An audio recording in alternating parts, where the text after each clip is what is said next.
कर्णेभिः शृणुयाम देवा भद्रं पश्येम अक्षभिर्यजत्राः स्थिरैरङ्गैस्तुष्टुमांसस्तनूभिर्व्यशेम देवहितं यदायुः स्वस्ति न इन्द्रो वृद्धश्रवाः स्वस्ति नः पूषा विश्ववेदाः स्वस्ति नस्ताक्षो अरिष्टनेमिः स्वस्ति नो बृहस्पतिर्दधातु।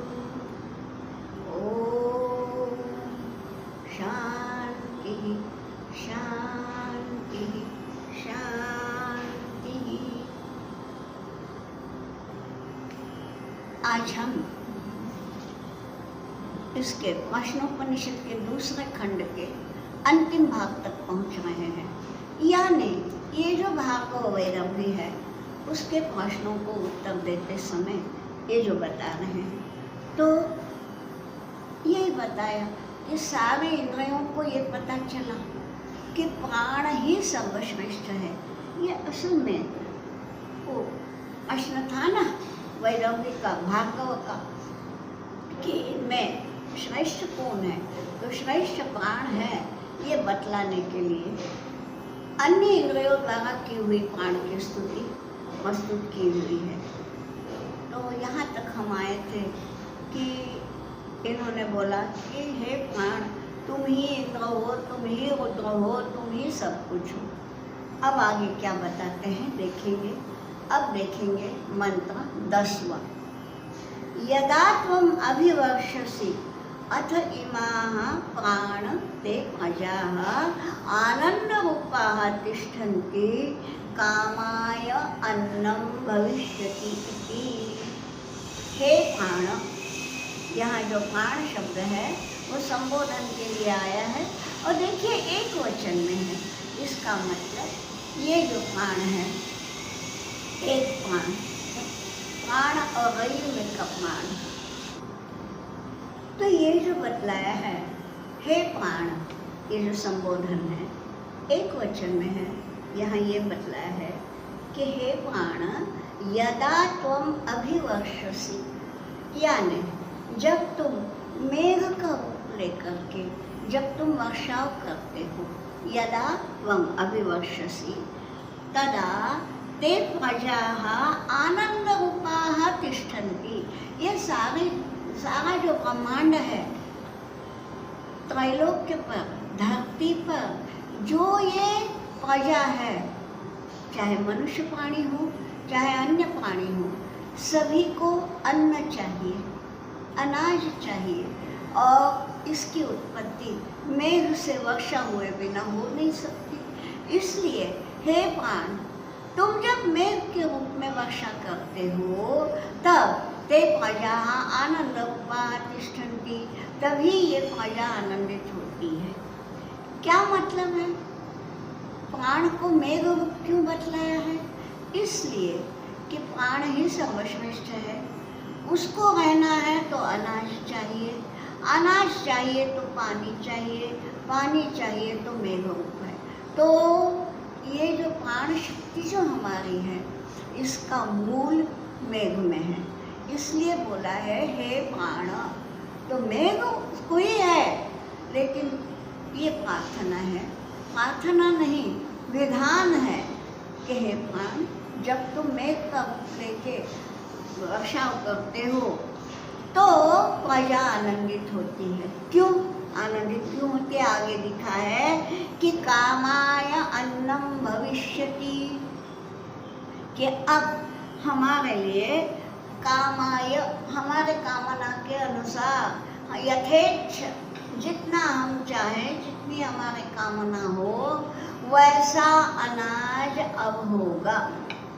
यानी जो किसान हैं वे खुश हैं कि अब उन्हें अच्छी फसल मिलेगी। बाकी जो प्राणी है, जो मनुष्य प्राणी नहीं, तो वे भी खुश होते हैं कि चलो भाई फल फूल मिलेंगे। जो प्राणी फल नहीं खाते, घास चरते हैं, वे भी खुश कि हाँ भाई पानी आएगा तो घास मिलेगी। यानी जितनी भी प्रजा है वो सब मेघ के वर्षा करने के बाद ही आनंदित होती है, ये बतलाया है। यानी प्राण को ये बतलाया है कि तुम ही सर्वश्रेष्ठ हो और ये जो अनेक रूप है ये तुम ही हो। आगे क्या बतलाया है, अब ये जरा महत्वपूर्ण मंत्र है।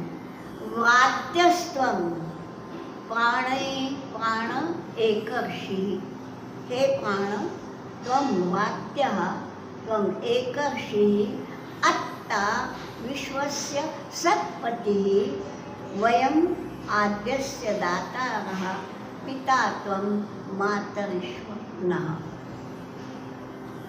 ये महत्वपूर्ण मंत्र है। क्या बतलाया है? सबसे पहले बोला है हे प्राण त्वं वाद्यः। अब जो भी कोई यहाँ मराठी भाषी सुन रहे हैं उनके कान खड़े हो गए कि हम वाद्य किसको कहते हैं? हम उस बच्चे को वाद्य कहते हैं जो कहना नहीं सुनता, नटखट बालक जो है उसको हम बोलते हैं वाद्य पढ़ा करू नकोस। यानी वाद्य यानी क्या?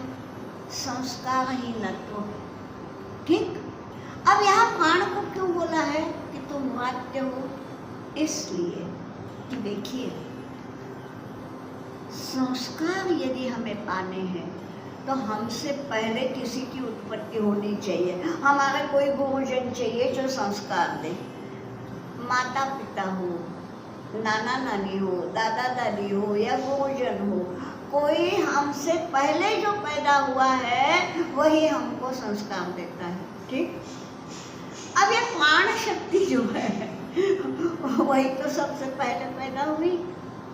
अब प्राण शक्ति को कौन संस्कार देगा?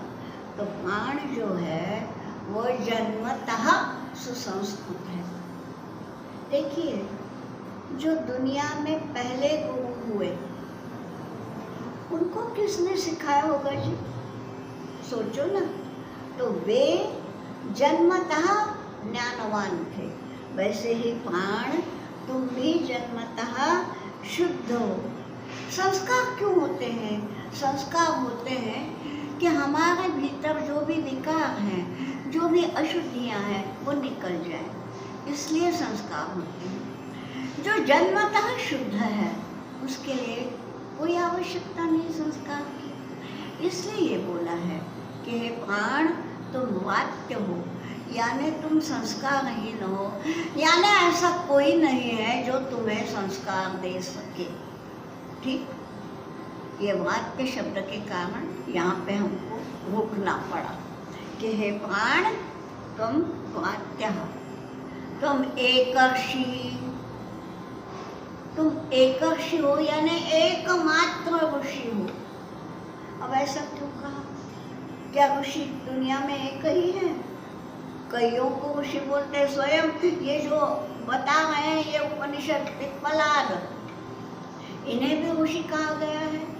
तो अब ये पिप्पलाद मुनि बोल रहे हैं कि इंद्रियां कहती है प्राण को कि तुम एकमात्र ऋषि हो। इसका मतलब ऋषि यानी दर्शनात् ऋषि, जिसको दर्शन होता है, जिसको साक्षात्कार होता है वो है ऋषि। तो साक्षात्कार करने वाला तो प्राण ही हुआ ना। मुझे बताइए, किसी को साक्षात्कार हुआ? माँ ने क्या हुआ? उसकी आँखों ने देखा? वो मर जाएगा तब भी आँखें रहेंगी, नहीं देख पाएंगे। बात ये है कि प्राण शक्ति ही साक्षात्कार ग्रहण कर सकती है। इसलिए हे प्राण तुम ही एकमात्र ऋषि हो। फिर आगे बोला है अत्ता। अत्ता यानी अत्ति यानी खाता है। अत्ता यानी खाने वाला, यानी भोक्ता। प्राण तुम ही भोक्ता हो। यानी हमें जो लगता है कि हम उपभोग लेते हैं, तो उपभोग लेते हैं यानी क्या?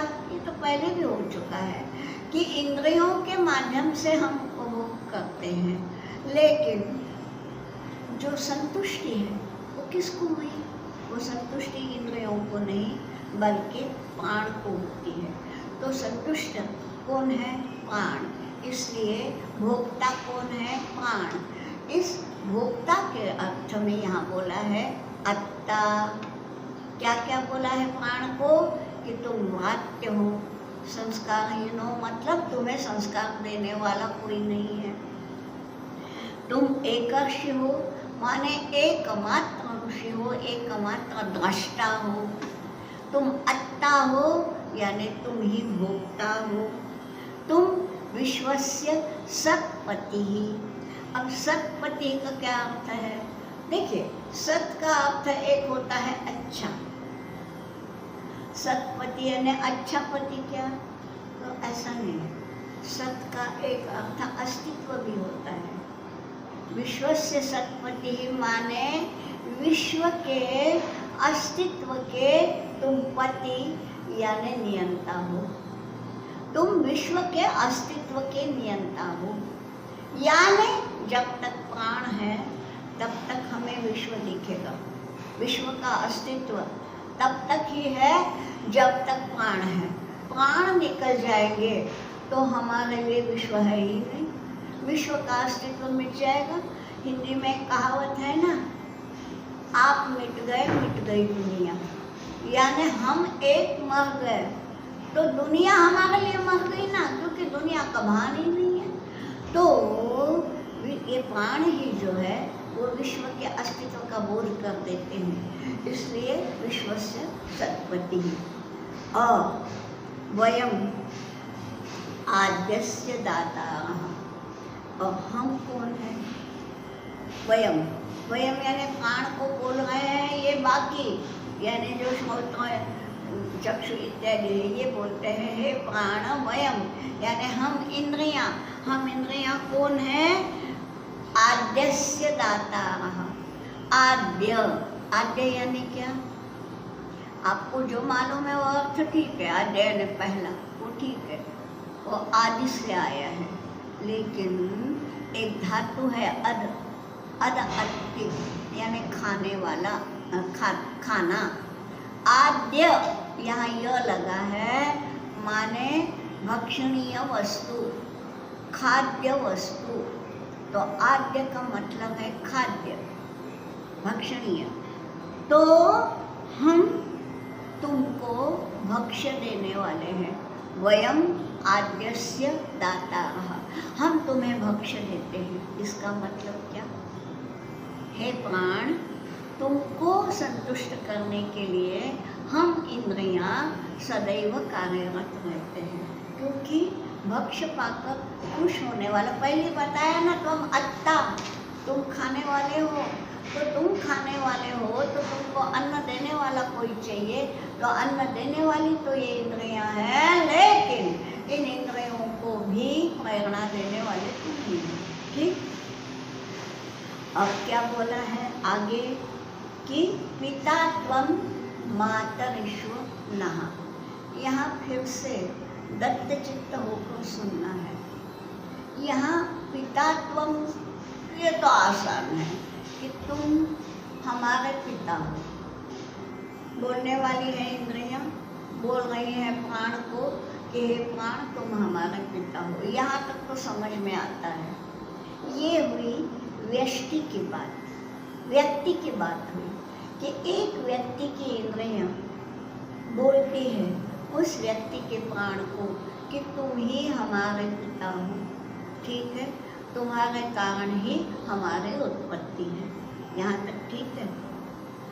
अब मातरिश्व क्यों बोला है? मातरिश्व बोला जाता है ये जो ब्रह्मांड को व्यापने वाले वायु है उसको मातरिश्वयते। ठीक, तो ये हो गई समष्टि। तुम हमारे भी पिता हो, हमारे पिता हो यानी हम इंद्रियां हैं, तुम प्राण हो, इसलिए तुम पिता हो। और जब हे प्राण तुम मातरिश्वा बनते हो, ब्रह्मांड को व्यापते हो, तो समष्टि के पिता बन जाते हो। तो इसलिए तुम, ये ठीक है।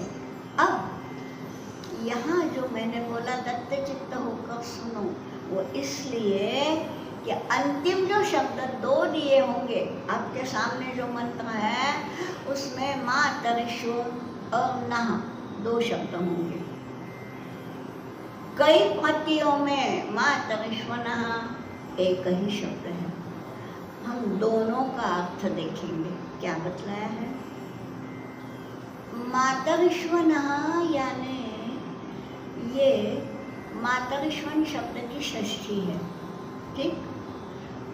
तुम पिता, तुम हमारे भी पिता हो, ये इंद्रियां कहती हैं कि इंद्रियां कहती है कि हे प्राण तुम हमारे पिता हो व्यष्टि में, और तुम मातरिश्वनः पिता हो, यानी ब्रह्मांड में जो व्यापक वायु है उसके भी हे प्राण शक्ति तुम ही पिता हो, ठीक। ये एक, यदि ये शब्द हमने एक शब्द के रूप में लिया तो, यदि यहाँ हम 2 शब्द करते हैं तो मातरिश्व और नः, तो क्या होगा कि मातरिश्व ये हो गया संबोधन, और नः यानी अस्माकं नः यानी हम सबका। हे मातरिश्वन, हे ब्रह्मांड व्यापी वायु तुम हम सबके पिता हो, हम सबके अर्थात पूरे ब्रह्मांड के। तो दोनों अर्थों से ये लेना है। इसलिए देखिए क्या बतलाया है कि वात्यः तुम वात्य हो, यानी तुम्हें संस्कार देने वाला, तुमसे पहले जन्म लेकर तुम्हें संस्कृत कर सके ऐसी कोई हस्ती है नहीं। तुम एक ऋषि, तुम एकमात्र ऋषि हो, तुम ही भोक्ता हो, तुम इस पूरे विश्व के अस्तित्व का आधार हो, स्वामी हो, और हम यानी इंद्रियां तुम्हें आद्य यानी भक्ष्य देने वाले हैं, और तुम मातरिश्वनः, हे वायु तुम हमारे पिता हो, हमारे यानी व्यष्टि में मेरे पिता हो, यानी मेरी जो इंद्रियां हैं ये वो इंद्रियां हे प्राण तुम्हारे कारण है, तो इन इंद्रियों को जन्म देने वाले तुम हो व्यष्टि। और हे मातरिश्व, हे ब्रह्मांड व्यापी वायु तुम सबके पिता हो। तो नः मातरिश्व नः ये भी हो सकता है, या मातरिश्वनः एक शब्द होता है कि तुम जैसे हमारे प्राणों के हो वैसे मातरिश्व के भी, यानी सब जगह जो वायु संचार करता है उसके भी तुम ही पिता हो, ठीक। अब अगला मंत्र है, अगला मंत्र क्या बताता है। या ते तनु वाच प्रतिष्ठिता, या श्रोत्रे, या च चक्षुषी, या च मनसि संतता, शिवां तां को मां उत्तमी। बहुत सुंदर है। या ते तनु, तनु का अर्थ तो हम जानते हैं, तनु माने देह, लेकिन यहाँ देह नहीं लेना है, यहाँ ये बोलना है या ते तनु, तुम्हारा जो अंश, प्राण को बोला गया है, हे प्राण तुम्हारा जितना अंश वाचिक प्रतिष्ठिता मेरी वाचा में प्रतिष्ठित है, हे प्राण तुम हो इसलिए मैं बोल सकता हूँ, और मेरी वाचा में हे प्राण शक्ति तुम्हारा जितना अंश प्रतिष्ठित है, आगे भी दिया है, या प्राणे प्रतिष्ठिता, या श्रोत्रे जितना अंश हमारे श्रोत्रेंद्रिय में है, या च चक्षुषी जितना तुम्हारा अंश हमारे चक्षु में है, या च मनसी जितना तुम्हारा अंश मन में है। वो तनु शब्द सभी जगह लेना है कि हे प्राण शक्ति तुम्हारा जितना अंश हमारे वाणी में, हमारे कानों में, हमारे आँखों में, हमारे मन में संतत है। संतत है का इसका मतलब क्या है? प्रतिष्ठित है, ठीक है।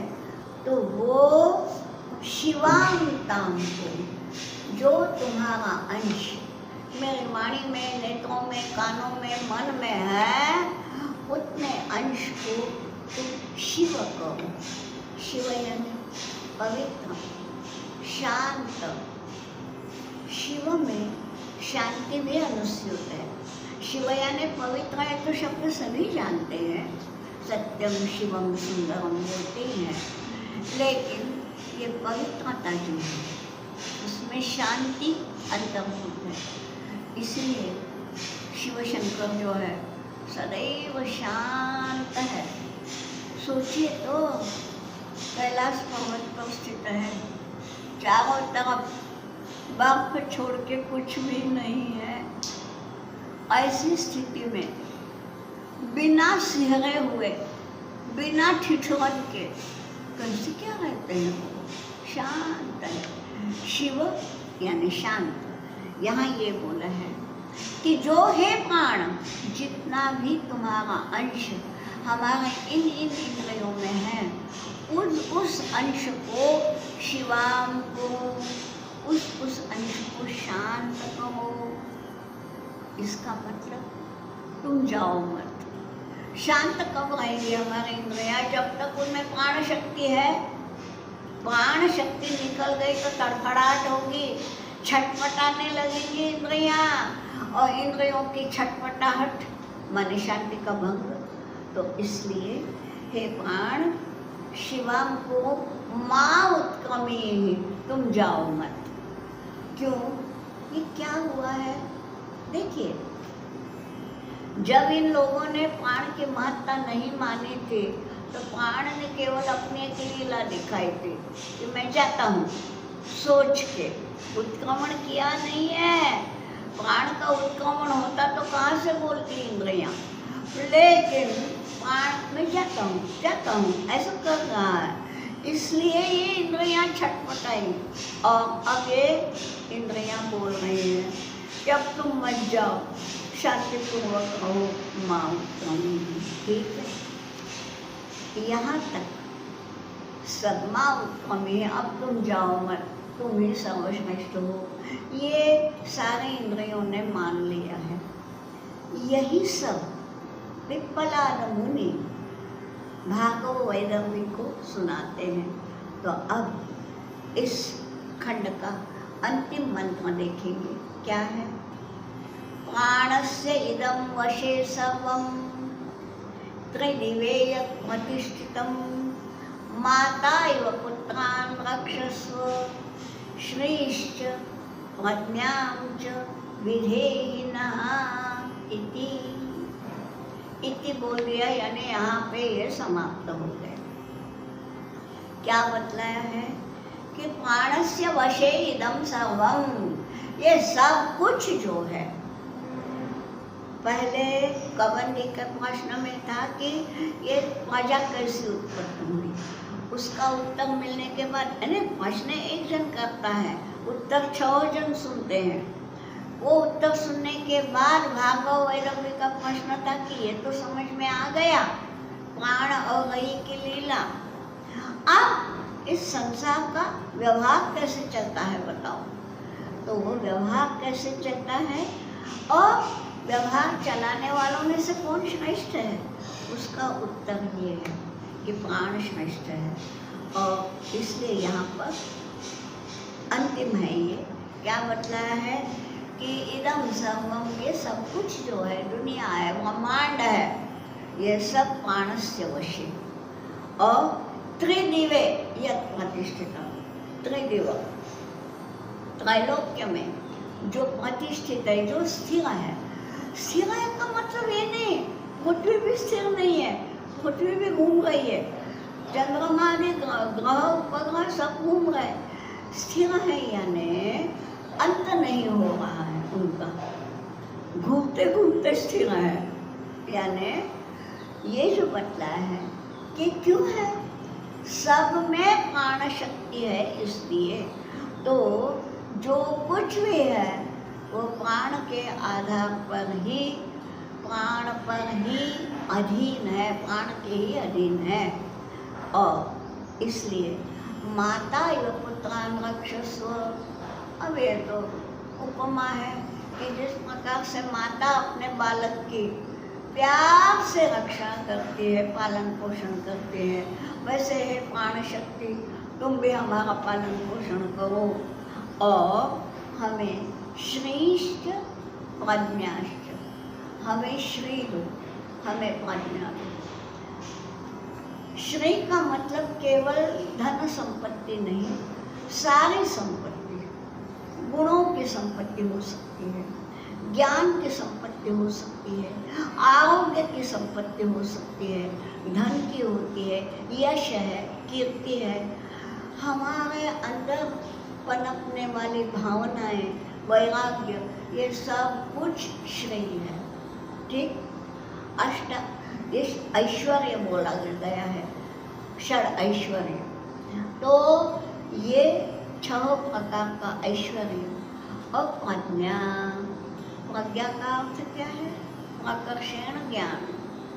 प्र उपसर्ग है, ज्ञा धातु है। प्रकर्षण ज्ञान हो, साधारण ज्ञान नहीं, किसी विषय का ज्ञान नहीं, परंतु ऐसा ज्ञान कि जो ज्ञान प्राप्त होने के बाद हम शांत हो जाए, शिव हो जाए, हमारी श्रेय बढ़ जाए, तो ये प्राण शक्ति को ये अभ्यर्थना करके यहाँ पर ये दूसरा खंड समाप्त होता है। तो हम अब यही विराम देते हैं। ओम भद्रं कर्णेभिः शृणुयाम देवा, भद्रं पश्येम अक्षभिर्यजत्राः, स्थिरैरङ्गैस्तुष्टुवांसस्तनूभिर्व्यशेम देवहितं यदायुः। स्वस्ति न इन्द्रो वृद्धश्रवाः, स्वस्ति नः पूषा विश्ववेदाः, स्वस्ति नस्ताक्षो अरिष्टनेमिः, स्वस्ति नो बृहस्पतिर्दधातु।